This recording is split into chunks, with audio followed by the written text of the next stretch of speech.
Okay, so welcome and good evening to you all. I welcome you all to the Policy Manthan session for this week. My name's Alamkrita, and I am an editorial intern at Sarkari School. So this time we are going to conduct the Policy Manthan session on the core theme, nurturing safety and accommodating inclusivity in classrooms. This subject alone has a number of sub-themes which will be tackled by the participants in their speeches. So before we begin with the session formally, I would like to go through the instructions very briefly. So please pay attention. There are some rules for the policy manthan which the participants have to adhere to, which is um, the session will be democratic, where everyone will be given a chance to speak. You have to indicate your willingness to speak by clicking on the raise hand icon or notifying via the comments, and the moderator will allow you to speak. All speakers must adhere to a moral code where nobody will speak over an active speaker. The video must be kept on at all times since the session will be recorded and is live on YouTube. Any use of expletives and incendiary insults will result in permanent expulsion and future removal from the policy manthans and the Sarkari school internship roster entirely. Now, for the speakers, you have to be mindful and not exceed the speaking time assigned to you. Every speaker will be encouraged to speak for about 2-3 minutes initially and then allowing all your interjections one by one. Speakers should be very respectful while questioning and cross questioning each other's views if it comes to it. No derogatory and hateful speech will be entertained at any cost, and this will be applicable for the moderator as well. Okay, so now that we are going to begin, who would like to begin first? Raise your hands. I would request you to switch off your mics for the meanwhile if you are not speaking. Thank you, Radhika. Okay, so who would like to speak? Can you indicate it by the comments or by raising your hands? Can I get a reaction? Okay, Jess Maria, you are going to go first. Please, first of all, mention what themes are you going to tackle in your speech, and then you can begin. After that, we'll have Akansha, and after that, we are going to have Pravdi. So, Jess Maria. Hi, I'm talking on the topic democratic values, upholding democratic values in education according to the reference of the National Curriculum Framework. And first of all, the vision of the National Curriculum Framework and the NEP 2020 called for the development of a new National Curriculum Framework and new state curriculum frameworks as a basis for transforming school education in the country. This is in consonance with the empowerment of states in our federal structure, with education as a concurrent subject. This NCF would aim to bring concerns and harmony across the curricula in the country. In this spirit, it is the utmost importance for all our children of today and tomorrow, and for the future of India, to develop an educationally robust and aspirational yet practically implemented NCF as well as FCFS are will ensure that all students, no matter their circumstances or birth or background, have the best possible education with complete support for the system. And when we look into the NCF and what are the like how the teachers can uphold the democratic values in the classroom or the children, is that the success and achievements of all educational system depends on the great extent in the ideals that animate the teacher and the student. And the changes that took place in schools have changed the role of teachers too. And in the past, teachers used to be the major source of knowledge, the leadership quality, the educator of their students in the school life. Teachers would organize after school activities, etc. Nowadays, teachers provide information and show their students like tolerance, acceptance, a wide view, global awareness, reflection, and equal justice rest within the teachers to shape the child in all possible ways to face equality in the law and democratic values as well. And the national policy of education also highlighted the need of education for values in removing intolerance, violence, superstition, and upholding social, cultural, and scientific principles to make India a secular, democratic, and progressive nation, taking pride in its cultural heritage. And the second one we want to look into is what is the concept of democracy? Democracy is regarded as a way of life interrelated with the perception and assumptions, common experiences of individuals, and it is about living together. So it can be stated that democracy is not a static concept, but a dynamic, active, and changing process.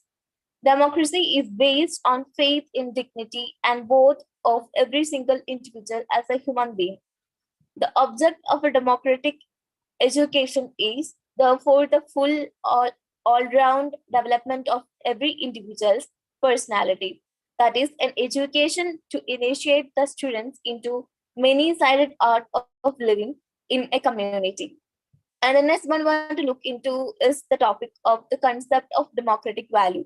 What is the concept of democratic value? The Winfield and Manning enumerated democratic values of principle as autonomy, cooperation, shared decision making, and sense of community. And the democratic values, in the sense, make all the men and women together without any inequality in between them, or without any differences between the caste, creed, race, etc. We all are equal in the law, equal before the law. So the concept of democratic values is that living together peacefully. And by saying that, I'm concluding my words. Thank you. Thank you so much for the very erudite and I would say eloquent speech, Jasparya. It's definitely a necessity that we adhere to the rule of law and other maxims of constitutional equality while administering the same in our school institutes. So the next person or the next speaker we are going to have is Akansha. And after that, we'll have Prabdeep. The order after Prabdeep will be Anshita and Radhika.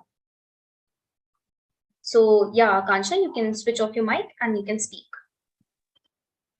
Yeah, warm greetings to every team member and all the fellow interns here. On the occasion of Teachers' Day, which is very near to us, I have a very special message to make the education more accessible. So, access to education is not a luxury. It is a fundamental right under Article 21A, already enshrined in the Constitution of India. So, education, we all know, is a key that unlocks the door to the brighter future by bridging the knowledge gap and providing the greater opportunities to explore and live. But as far as the 75 years of independence are concerned, access to quality education in India is still the pressing issue, which needs some time and the policy considerations on the various factors such as gender inequality, like presence of gender biases and associated cultural norms, which are limiting the uh, access to education, especially for the girls, and the geographical disparities, the rural-urban divide, and most of the obvious is the economic constraint, like the financial constraint and the poverty, which is the most significant barrier to accessibility in the education. So, policy design and formulation must take the steps such as gender sensitization to break the gender stereotypes and to encourage the girl enrollments in the education, inclusive education, and the financial assistance in the terms of scholarships to provide the financial assistance to the underprivileged and disadvantaged group of students. And many government schemes are already expanding their reach, but I think as a policy advocacy and research intern, we have a duty and we should take a pledge to make the education more accessible, inclusive, and equitable. So thank you and happy Teachers Day in advance. Thank you. Thank you so much, Akansha. You spoke very, very well on bridging the knowledge gaps and the steps government can take to ensure accessibility of education for every section out there. Now, next we are going to have, according to the order, Prabdeep, then we are going to have Anshita, then Radhika, and then Anamika. You can speak after all the speakers are done. So, Prabdeep, please switch on your camera and please go on with your speech. Thank you.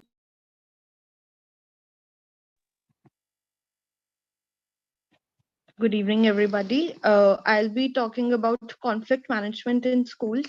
In a multicultural and diverse country like India, schools, especially government schools, are home to students from different backgrounds, and conflict among the students and even teachers and students is very common. Conflicts have to be managed and supervised in a controlled and practical way, and in a collaborative way by listening to all the parties. And teacher has to play a role of a facilitator rather than just an educator. And she or he has to keep her personal prejudices and personal preferences aside while dealing with conflict especially among students, because they are young minds, and it's the responsibility of the teacher to inculcate good values and shape their young minds. And here the school management and the school counselors play a very key, important and key role. uh, Especially in government schools, there is a need for good and skilled counselors uh, who can manage conflicts. And also the school the schools can make a informal or formal policy or some framework regarding conflict management, keeping in mind the national curriculum framework. And effective conflict management can help promoting learner opportunities. And when conflict is managed effectively, it can be a drawing force of change also, because it can uh, it can uh, it can uh, the prejudices or the reason of conflict between students, he or she can understand why the conflict arise and how it can be managed. And also, as Akanksha talked about economic divide, and the previous speaker, she talked about inculcating value systems. So by inculcating democratic values and tolerance and peace and love, conflict can be minimized. uh, and Yeah, that was my time. Thank you. Thank you so much, Prabdeep. And I think the suggestion which stood out to me the most was the teacher being not just the arbitrator in conflicts between students and other faculty members, but a facilitator of the conflict management process, which is very, very constructive. Thank you so much for sharing your views with us. And the next person in line is Anshita. After that, we are going to have Radhika. Then we are, I think, going to have Anamika. So go on, Anshita. Hello, hello and good evening to everyone. So this week our theme for Policy Manthan is nurturing safety and accommodating inclusivity in classroom. So from that I'll be covering making curriculum more inclusive or making education more inclusive. So before going towards the why it is important or essential and all, first understand what is inclusive education. Inclusive education means different and diverse students learning side by side in a same classroom, and they attend the same sports and meets and play. Inclusive education values diversity and the unique contribution each student brings to the class. In a truly inclusive setting, every child feels safe and has a sense of belonging. Students and their parents participate in setting learning goals and take part in decisions that affect them. And school staff have the training, support, flexibility, and resources to nurture them. In a country like India, the problem of disabled people and minorities are very complex. People's attitude towards them are also very bad. The number of children with each successive schooling is rarely progressing. And beyond primary school, there are only 9% students that complete their secondary education. At a present, due to the lack of inclusive schools, children with special needs have no other option than NIOS, which is National Institute of Open Schooling. Also, children with special needs depends on special schools and development centers. According to some data available with the Department of Education in India, there are more than 2,000 special schools in India today. However, most of these schools cater only to the urban residents and neglecting the many children with special needs from rural areas. So, next is why inclusive education is important. Inclusive education system provides a better quality education for all the children and or all the instrument in changing discriminatory attitudes. School provide the context for child's first relationship with the world outside their family, enabling the development of social relationship and interaction. An inclusive curriculum is one that allows for diversity of content, material, ideas, experience, and methods of assessment. It involves purposefully integrating perspectives that expand and enhance, both within individual paper and across the whole course. It provides the students with greater opportunities to engage with a variety of viewpoints and equips them for a global and diverse environment. Making curriculum more inclusive is essential for providing equitable education that meets the needs of all students, regardless of their background, abilities, or ability. So, here are some key strategies to achieve this goal. First is diverse representation. Ensure that the curriculum includes all the diverseness, such as voices, perspective, and experience. Second one is inclusive classroom environment. Classroom environment where all students feel valued and respected. Address issues of bias, discrimination, and bullying. Third is accessible resources. Ensure that the curriculum material, including textbooks or digital resources, are accessible to the all students. This includes providing alternate formats like Braille or audio version and ensuring digital resources and are very screen friendly to all the students. For this flexible teaching strategies, promote differentiated instruction, allowing educators to adapt their teaching methods to meet the diverse learning styles and needs of students.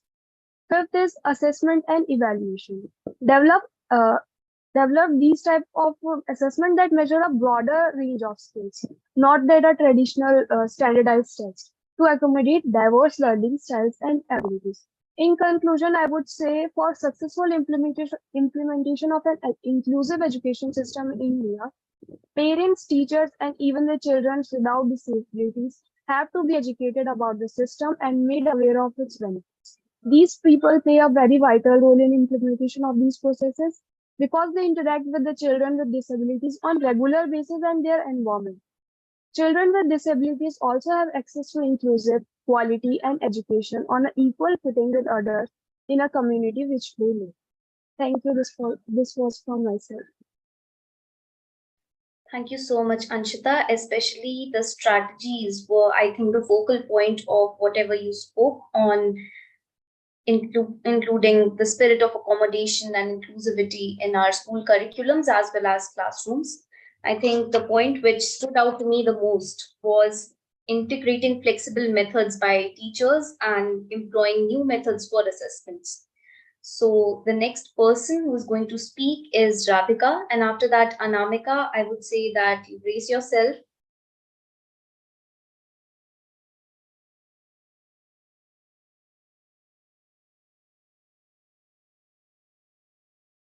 Yes, Radhika, you can unmute and you can go on with your speech.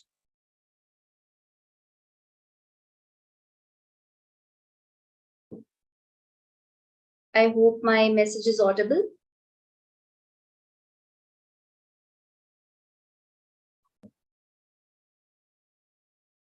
I think I need to reach out to Radhika via chat or personal message. Till then, Anamika, I think that you can take the stage, and after that, Radhika can speak.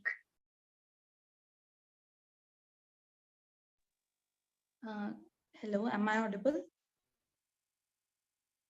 Yes, you are audible, Anamika. Go on. Yeah, so I have given a different topic for my speech today. So what I'll be talking about is 21st century look on education. Education must be viewed through a humane lens, a lens that recognizes the evolving needs and aspirations of our global society at this point. Gone are the days where we are, told to by heart something or to memorize something, and that it was a one size fits all approach in education, especially in a country like India. Instead, education, at least from today, must be dynamic, inclusive, and empowering force that nurtures not just the intellect but the heart and soul of each learner, of each student, and then make them a better citizen for the country. First and foremost, a humane educational approach will not just talk about diversity, but also about inclusivity. One thing that I've noticed that's happening a lot in India, at least, is that we all talk about diversity, but nobody really talks about inclusivity. How, when there is a lot of diversity happening in the country, we should also learn and adapt to being inclusive of all these diversity that's happening around us. To truly prepare students for the future, we must ensure that education celebrates this diversity and equips learners with their cultural competence and empathy towards other cultures. It's not just about celebrating ours, but also celebrating every other culture that is as respectful as ours. Furthermore, a humane education also acknowledges the importance of holistic development. It's not just career development or personal growth, but also fostering creativity, critical thinking, and emotional intelligence. We should be able to control our emotions at the same time respecting others' emotions as well. Technology is another thing which plays a pivotal role in education at the 21st century timeline. But a humane approach ensures that technology is a tool and not a replacement for human interaction. We see how AI and other chat, GPT, and all those bots are there helping us out with everything and other. So we should realize that technology will be a boon only if we humans, who are the users, put in the effort and use it in a much more better manner as required. Another one will be resilience and adaptability. Teachers are the most resilient people I've ever seen in my life. And I would like to wish a very happy Teachers' Day. I mean, advanced happy Teachers' Day to each and every teacher out there. My mother is a teacher, and I've seen her adapting herself to every other batch. She says that every other batch that comes to her is different and unique, one after the other, each generation. It's not even like there is a 10-year gap, it's literally a year of gap, and then students have so much changes. And I have seen how quickly they adapt, and that's one thing that I'm proud of. For like every other teacher is like quick to adapt and learn into the new situations. In conclusion, I'd like to say that a humane education in the 21st century is not something we should be discussing about, but should be putting into action. It's not about nurturing uh, or imparting knowledge, but it should be nurturing individuals who are equipped to thrive in whatever that they are interested in. This is the education our world desperately needs, and it's our responsibility as young citizens of India and as interns. I would say it's an opportunity is also provided us to actually make a change and difference in this platform. That's all from my side. Thank you.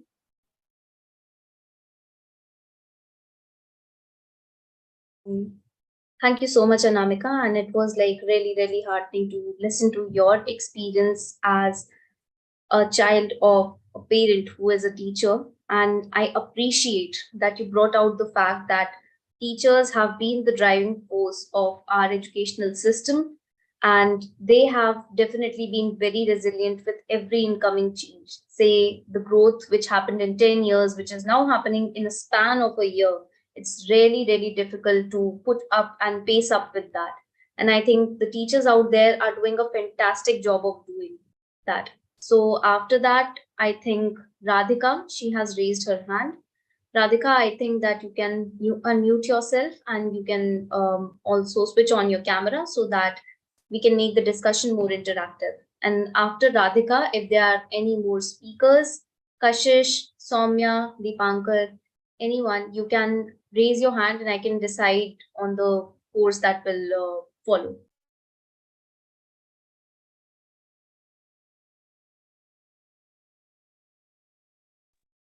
Is Radhika there? Radhika, are you able to hear me?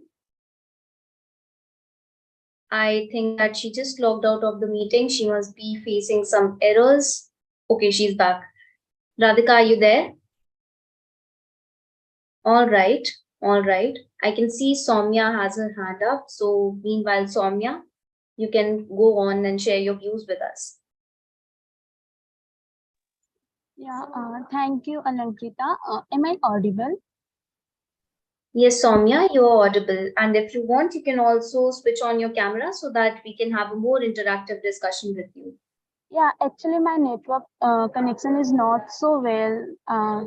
That's why I have kept my video on pause. Okay, okay, okay. That's Okay. completely fine. We are still very eager to listen to you. Yeah, okay. So, good evening, everyone. I am going to talk about the role of inclusive syllabus towards ensuring inclusivity in classrooms. I will talk about this based on my experiences. Uh, we have generally seen instances of derogatory divisions based on gender, vulnerability, and sometimes on caste and religion, as well in school premises and the curriculum.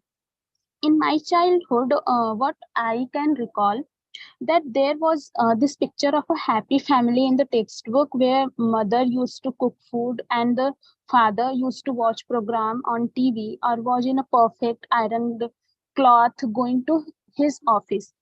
Now, this image in reality internalizes the feeling of sexual and oppressive division of labor within the child, which will affect the psychoanalytical abilities in long term.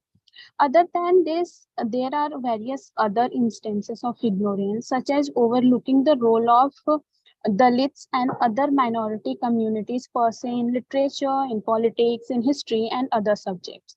Similarly, that division between science, humanities, and commerce with an impact of inferiority complex is another issue that need to be taken into consideration.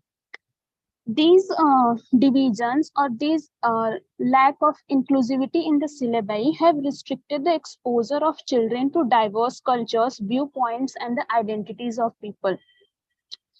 And additionally, the westernization of educational pattern is another issue that need to be addressed. Although new education policies allow students to explore more in practical sense, taking intersectionalities between various subjects or cultures or their regional language and their foreign language, things have been included in the national education policy. But the real problem is that there is a need to ensure the availability of social infrastructure to implement that in real sense. Yeah, that's all from my side. Thank you. Thank you so much, Soumya, for giving such a contemporary and relevant angle to the discussion right now. And I think that after Soumya, I did see Deepankar. Deepankar, if you can switch on your camera as well as your mic and share your views with us.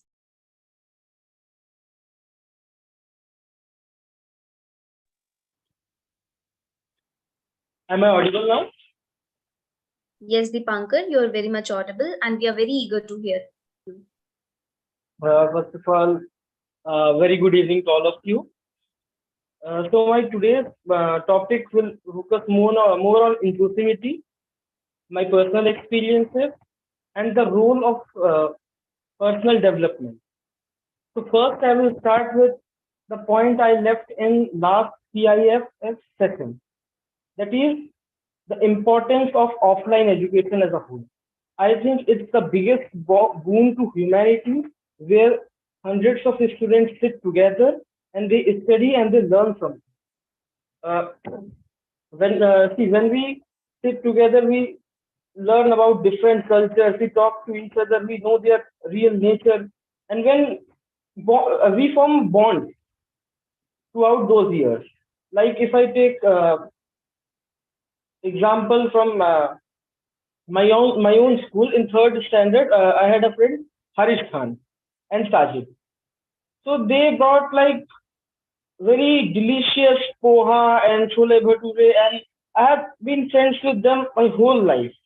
So I know that how different communities work, how they think, and also I think if we have to grow, we will have to throw out the hate in the society. We'll have to, first of all, any religion, if they are living in a ghetto-like situation, they should first try their best to move to a mainstream place. Then only people will understand them, their concerns and their culture, everything. So first is they should move out of their ghettos. They should try their level best to teach their children in the best school available there. Because I think only education is the way forward. For and like for Dalits and Mahadalits, Ambedkar was from Mahar Jati, and what he has done for his community, uh, other religions also need a person like him to uplift their community from ground. Secondly, about uh, religious teaching. See, I have seen people going to temples and being practicing Hindus or Muslims or practicing Christians. That is good. But when it comes to religious scripture, I think at least a person should be 18, 19, 20 to understand those verses only. Because if I take a verse from Quran or a verse from Bhagavad Gita and I give it to 100 scholars, they all will give me 100 different explanations to it. So those we should practice religion, but we should be aware about the misinterpretations as well, which are creating hate among the community. Next thing is I recently read a book, Mothering a Muslim by Nazia Aram. And I think for Indian education and knowing the condition of Indian education, this book is really, really necessary, where Nazia Aram has conducted like 40 interviews from, you can say, middle class community people. And this book is very insightful. It gives us what a child suffers in school. Like we have body shaming and other things that is also bad. But on community level, what they face, this book explains this very well. And third point is my gender. Like I have seen in I have experienced it myself also. I've seen also in tier 3, tier 2 cities, in most of the cities in our country, a child gets in higher secondary class and he even passes class 12, and still then he has not even talked properly to a person of opposite gender. So that gender sensitization is really necessary in our country, where people need to understand how to talk to other genders. How can we appropriately talk? Like they are also humans. All of the time, most of the people are so scared from other genders that they really don't talk. And when they reach their 20s and 20, when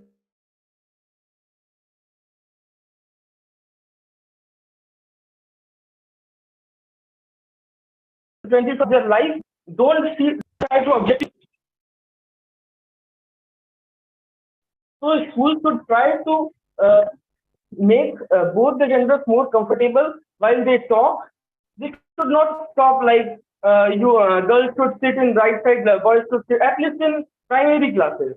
So they develop a bond together. They develop a friendship. Then my last point is about self-improvement or self-respect.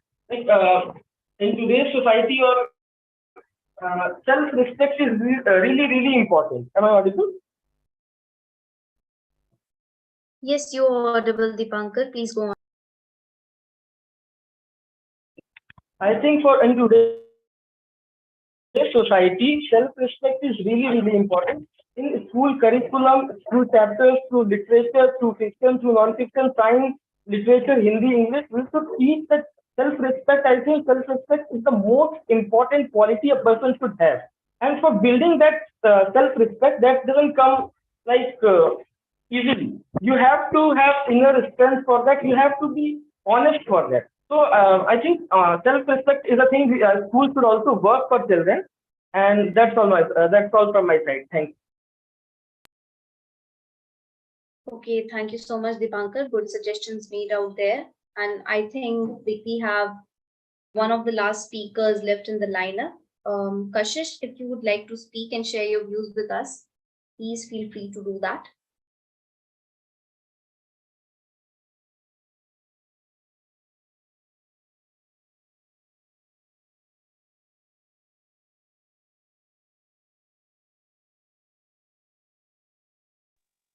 Hey Alamkrita, I'm not well today, so have decided not to speak anything today, but to listen everybody's views.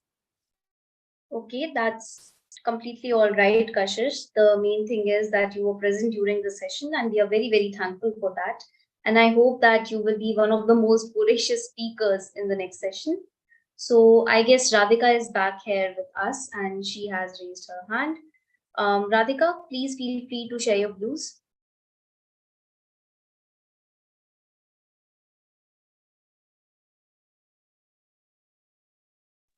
Hi, good evening, everyone. Actually, I have a misunderstanding. My name is Mr. Goyal. My friend name is Radhika Karwal. So I joined my wrong idea. I did not understand कि my name मेरा name बोला जा रहा है. So yeah, here we go. So basically, I am going to speak on the topic. Wait. Public school, a stage for positive social engagement. So here we go. Public school plays a crucial role in fostering positive social engagement among students. They serve as a stage where students from diverse backgrounds come together to learn, grow, and interact with one another. This interaction can have a profound impact on a student's social development and can contribute positively to society as a whole. So, public schools are typically more diverse than private schools. Students from different ethnic, cultural, and socio-economic backgrounds often attend the same public schools. This diversity exposes students to a wide range of perspectives, fostering tolerance and empathy. It helps break down stereotypes and prejudices and prepare students for the real world, which is characterized by diversity. And also, it provides equal education opportunities to all students.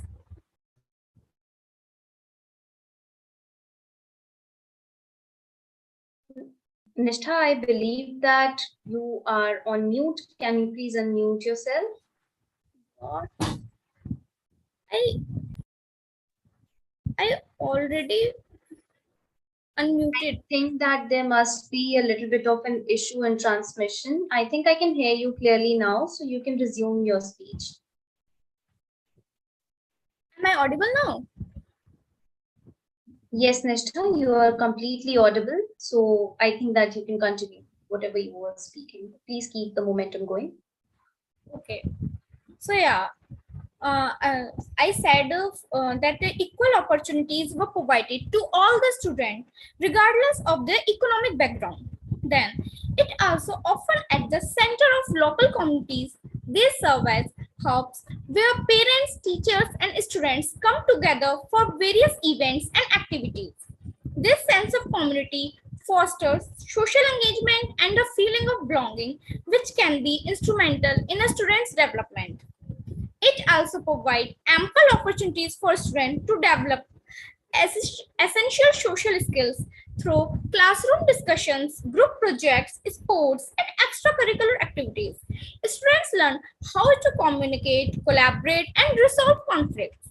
These skills are not only essential for personal relationships but also for success in the workplace and society.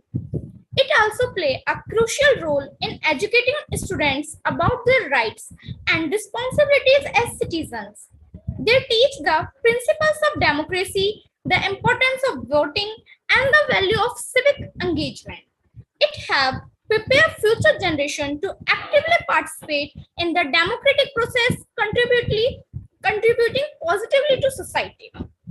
It also mandated to provide education to all students, including those with disabilities. This inclusivity promotes a sense of acceptance and understanding among students. It exposes students to a wide range of social issues through their curriculum and extracurricular activities. This exposure can lead to a great awareness and empathy towards various societal challenges, motivating students to engage in volunteer work or advocacy to make a positive impact.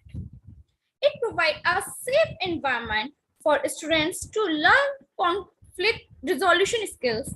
They have mechanisms in place to address bullying, harassment, and other conflicts, teaching students how to resolve disputes peacefully and equitably. In conclusion, public schools serve as a stage for positive social engagement by bringing together students from diverse backgrounds, fostering inclusivity and equal opportunity, promoting community building and imparting essential social skills and civic education. They play a crucial role in preparing students not only for academic success, but also for active and responsible citizenship in a diverse and interconnected world. Thank you. Thank you so much, Nishtha. It was really, really good to listen to you. And if anybody else would like to take up the baton, who would like to speak and make their views known, I think that you can go on, switch on your mics, and you can speak.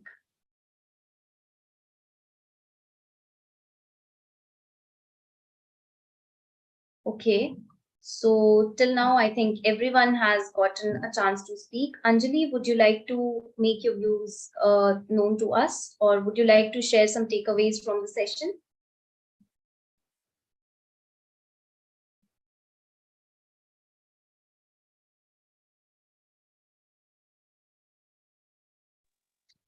Yeah, hi, am I audible? Yeah, you are. Yeah, so all the speakers have mentioned some very insightful points, and I agree to most of them since I'm doing a teaching course, and I very often get a chance to go to the school and teach students.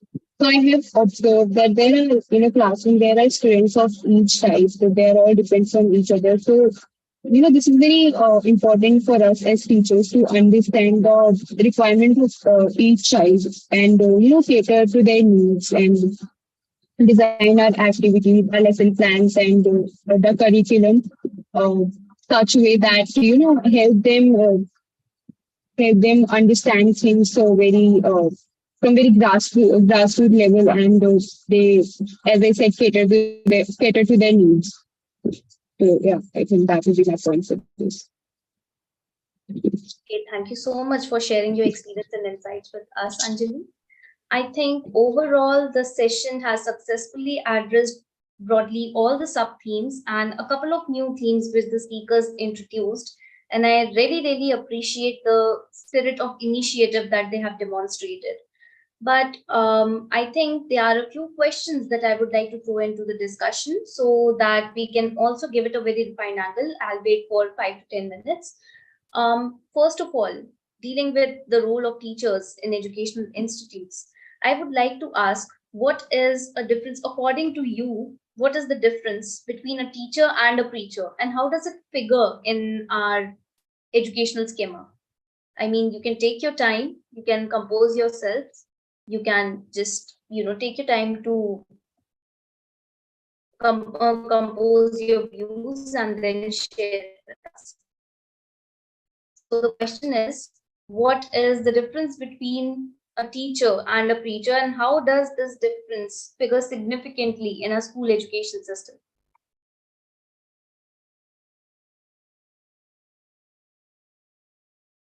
If someone would like to answer this, or if someone has anything to share on this particular topic, so you can unmute your mics and you can speak.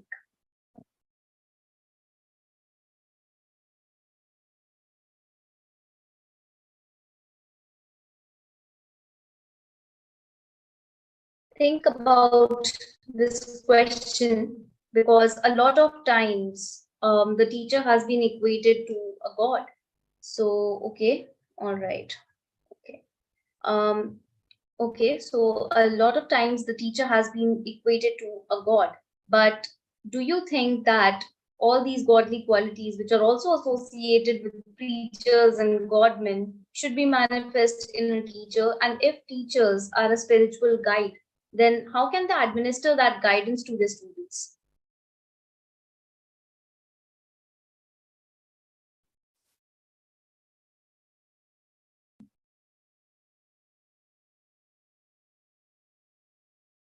If any of you would like to speak on this.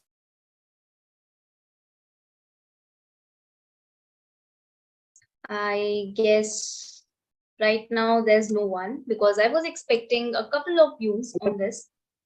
I think Alamrita, Dipankar can you has repeat finished off the last their. part? Can you repeat the last part? Okay. I'll just repeat the last part, Dipankar. The last part was that sometimes, in fact, a lot of times, we have equated teachers to the stature of a god, be it in our spiritual scriptures or anything. But do you think that this stature, this divine stature, how do you expect the teachers to manifest this spiritual guidance towards their mentees or the students?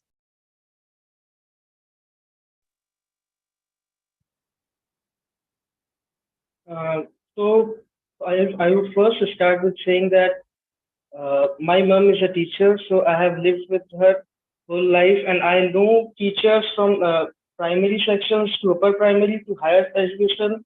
They all work really hard for the curriculum. And the question you asked whether a teacher can be called a preacher, I think that's very subjective. For each teacher, for each, like for me, a teacher can be a preacher, but a person sitting next to me, he can be just a teacher. I think that bond, the connection, that wise thing works here. And secondly, the preacher, when you first said the preacher word, I remembered uh, Jesus Christ, what he did. Like he sacrificed his life for his own teaching. That's the person who follows his own teaching. Uh, and teachers are also pretty much like that. I think most of the time they do really hard work. They teach. Most of the teachers they follow that. They do have discipline. They do have decorum. They maintain decorum. They do hard work. Uh, they are inclusive. There are few exceptions, and we need to work on them. But all the teachers, I feel, their due respect should be paid to them, and then only if we pay respect to them, then only it will be more beneficial for us, for teachers, and in a holistic way for whole education system as well. Thank you. Okay, I mean, those were some like really good views. Anybody else who would like to tackle the same question with a different dimension, maybe? Hello. Yeah. Okay. Yeah. Actually, I have a different opinion that if a teacher is seen like the children are seeing teacher as God or something, like they are thinking that if a teacher do something, that's always right. But in some of the situations, some teachers are not even um, like not even ready to accept every children, the diversity among the children. And they are like if they are um, what the actors of inequality that are happening in the classes, the students all also learn from that. So the teachers should be equally responsible for the characters that are like molding in the classroom. So I think teachers should only like teachers are part of the children in life, but they only want a position like what our parents are doing. Like they are only the part of the students life, but they are also the important part. So teachers only want to be the most important part as teachers only, not like a god's figure or something. Yeah.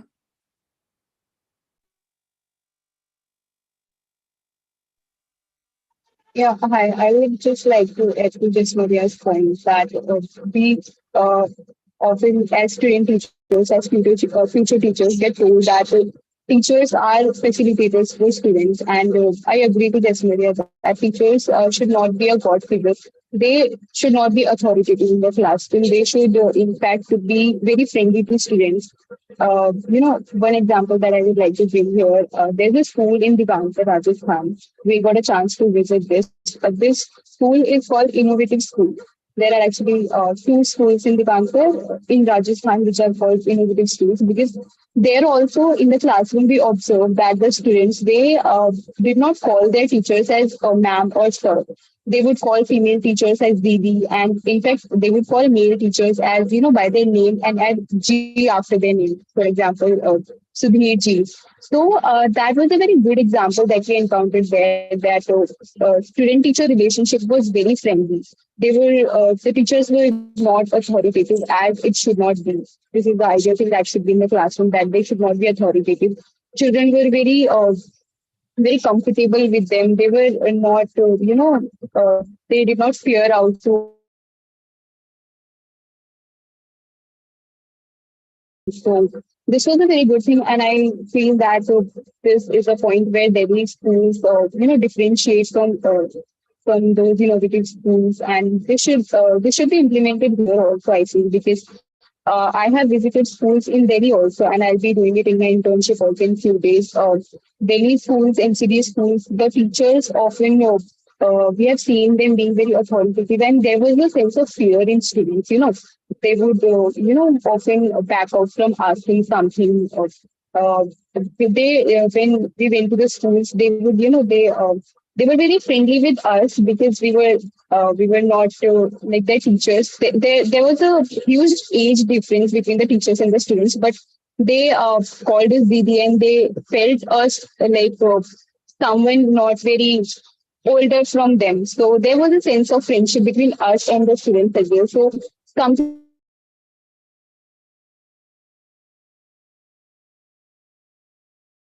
I feel that experiences and instances about their teachers and their relationship with their regular teachers, they would share things with us. So this was a very good thing of that I joined the Gandhar, and which I did not see in many schools, that the student teacher relationship. So yeah, the teachers should be a facilitator and not a board.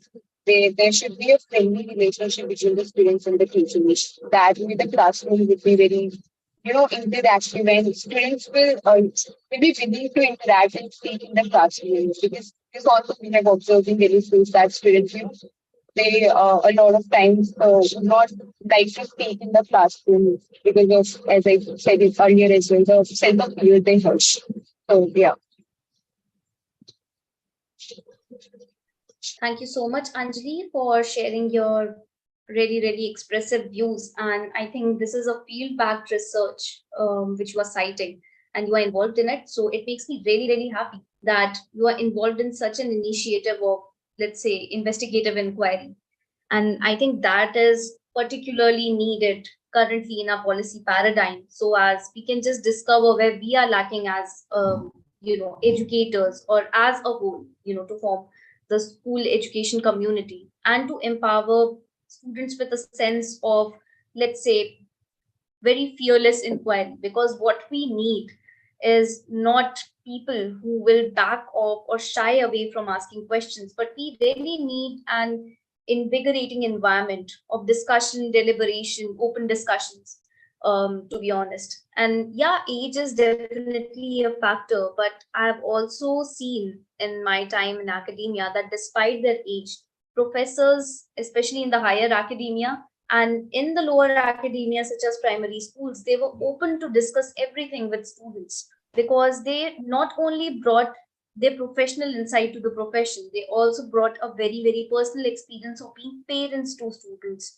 who are young, who are going through this period. So I think that is definitely required.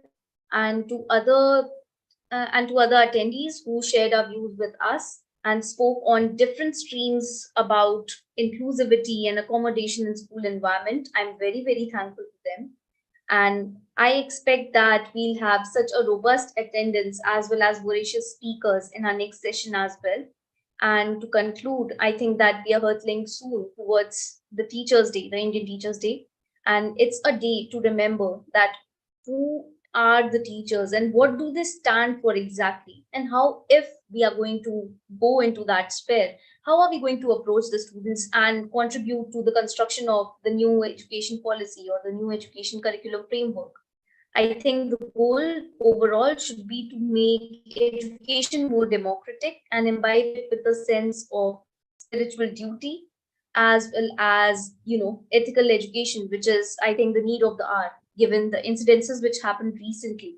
So thank you so much for all of you to attend, and thank you so much all of you to attend this session. And it's like it was a great pleasure to hear to all of you speak so fearlessly and share your views in a very uninhabited manner. And I think that with this, we will be signing off. And attendees are requested to please stay after the live has been ended. So we will have a certain discussion. We are just going to have it just after the live ends. So yeah, with this policy manthan comes to a very constructive conclusion that teacher education, teacher training, the imbibing of a secular agenda in schools is very, very essential to further a democratic spirit in our students as well as the school community as a whole that comprises faculty, students, and parents. And I think Sarkari School, through the policy manthans, is doing an excellent job of bringing these views forth. So thank you so much.